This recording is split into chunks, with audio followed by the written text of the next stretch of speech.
My family roots go so deep in Ladysmith that I've got root rot. My Uncle Ernie was actually the first white boy born in Ladysmith.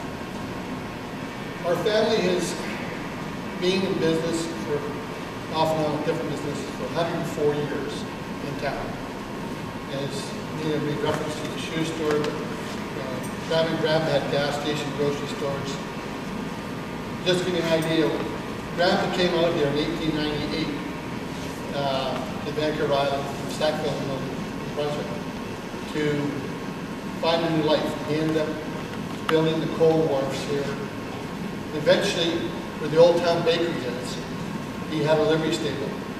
He and Grandma would rent horses and wagons to people who came by ship to Ladysmith, because Ladysmith was a major harbor, believe it or not. He had 350 to 400 ships a year coming to the harbor. People from New York, Egypt, all over. Traveling salesmen would come. They would go to Grandpa's. They rented a livery. They would sell their goods, lots of pans and wares, down the island. They'd go to Chemainus, Crofton, Moncton, etc.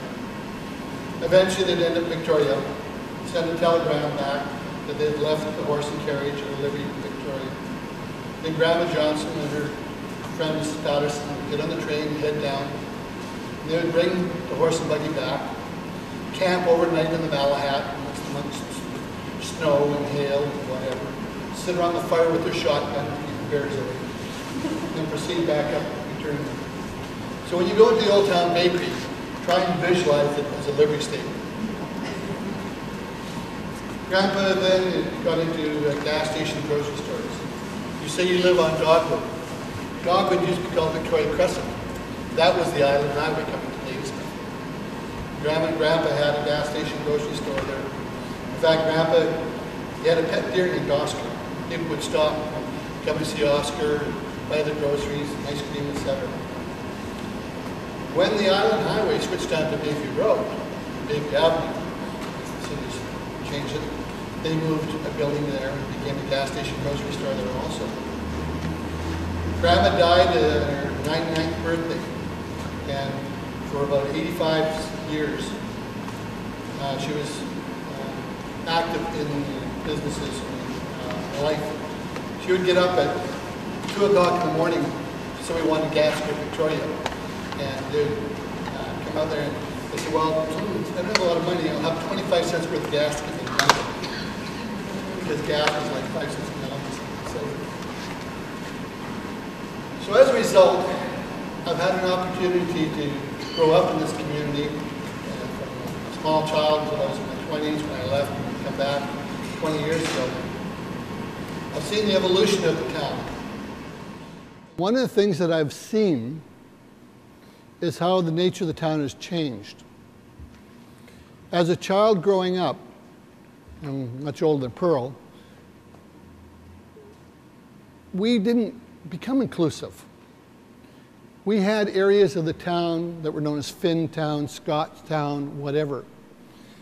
We very rarely saw First Nations people in our community. They lived across the beach on reservation. They would come over here to get some goods and services and disappear into the woodwork. I was fortunate enough that when I went to school, we had 3 people who were First Nations mixed origin. And I was lucky enough that I was friends with them, and we never saw them as First Nations or Indian or mixed breed, whatever. They were just great people. And I found it interesting in your story, how you were accepted and your family was accepted. And I don't think that was the case, because so often as a child growing up, the racial and ethnic diversity was not welcomed or incorporated. You'd hear terms like bohunk and DP. You never hear that anymore, thank God. One of the things, though, that happened is that when ethnic groups came to Ladysmith, because Ladysmith was created out of ethnic groups. They were coal miners from Wales, England, Russia, Czechoslovakia, all over. in the Americans up here too. And they tended to congregate together. That's why you had your Finntown. This is why you had Scotchtown. But today, what I find is we have organizations that are welcoming people. Cliff and Diane have been very active with the Newcomers Club. I think the Newcomers Club is one of the greatest things that ever happened to this community. Because when people come to the community, they have a chance to meet people and get involved. The newcomers, the probists, they get involved in the social fabric of the community. So when we start to look at becoming a welcoming community, it has to be looked at from two perspectives. One perspective is the existing establishment has to open its arms to accept people. But at the same time, those who are coming have to be willing to join in and become part of this.